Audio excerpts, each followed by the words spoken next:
L'angiographie cérébrale est un examen d'imagerie de pointe qui utilise les rayons X ainsi qu'un produit de contraste à base d'iode. Il s'agit de l'examen de référence pour l'étude des pathologies vasculaires crânio-encéphaliques. Il se déroule au bloc opératoire de neuroradiologie interventionnelle, en conditions stériles, le plus souvent sous anesthésie locale, et il est mis en œuvre par une équipe spécialisée. En fonction des cas, il pourra être réalisé en ambulatoire ou en hospitalisation de 24 heures.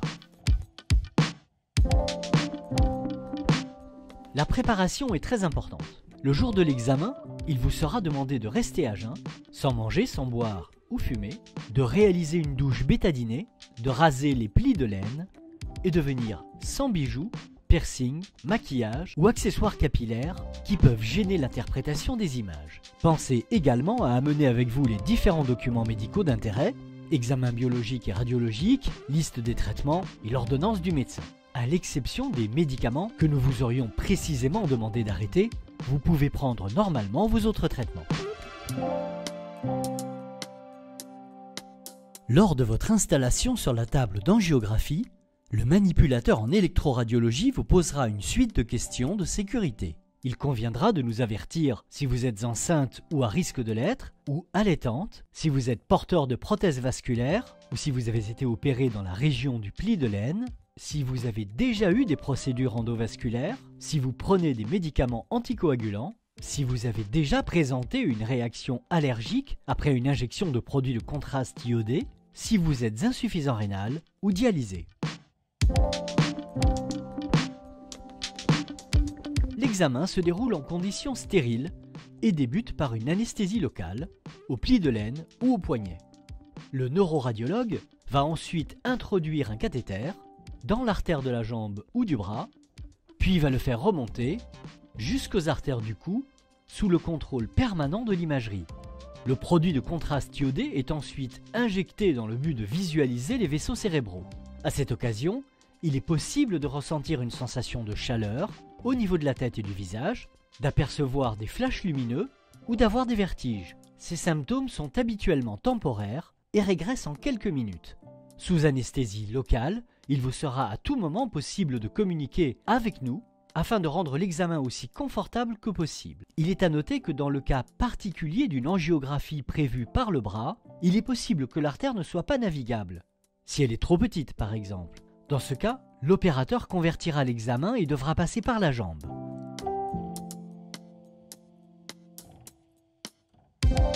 L'examen dure environ 45 à 60 minutes et votre coopération est cruciale pour la réussite de celui-ci. En effet, les pathologies vasculaires crânio-encéphaliques requièrent une analyse très fine. Il est donc essentiel de rester le plus immobile possible durant les injections. Il vous sera demandé de respirer lentement, de ne pas avaler votre salive et de fermer les yeux.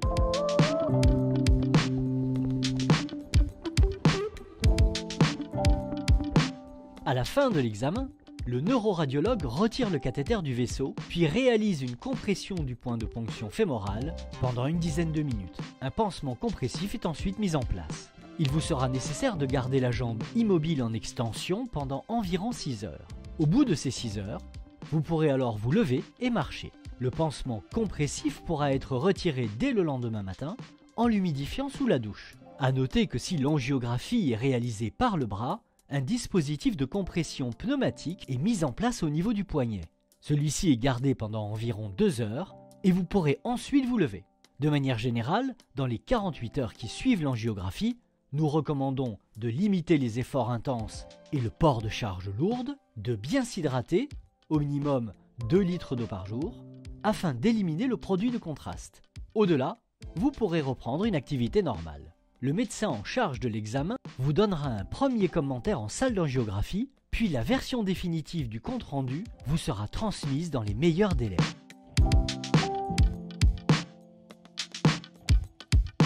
L'angiographie cérébrale est donc un examen qualifié d'invasif. Et comme tous les gestes médicaux, il existe un risque de complications dont certaines peuvent être graves. Pour cet examen, ce risque est très faible, de 1 à 3 pour 1000 angiographies. Dans la plupart des cas, les complications sont mineures et vont régresser dans les heures ou jours qui suivent. De manière non exhaustive, on peut noter des hématomes plus ou moins volumineux au point de ponction, qui vont généralement se résorber en quelques semaines, voire le déclenchement d'une crise de migraine chez les patients connus migraineux.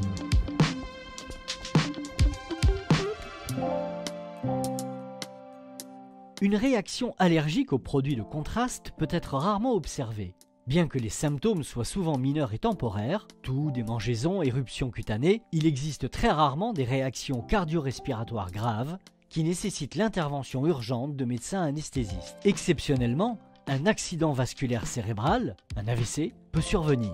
Cela se produit lorsqu'un caillot se forme sur le cathéter, puis migre dans une artère cérébrale et l'occlue. Le risque d'AVC concerne principalement les patients âgés avec de nombreux facteurs de risque cardiovasculaire. Plusieurs stratégies peuvent alors être entreprises pour limiter les conséquences de cette complication.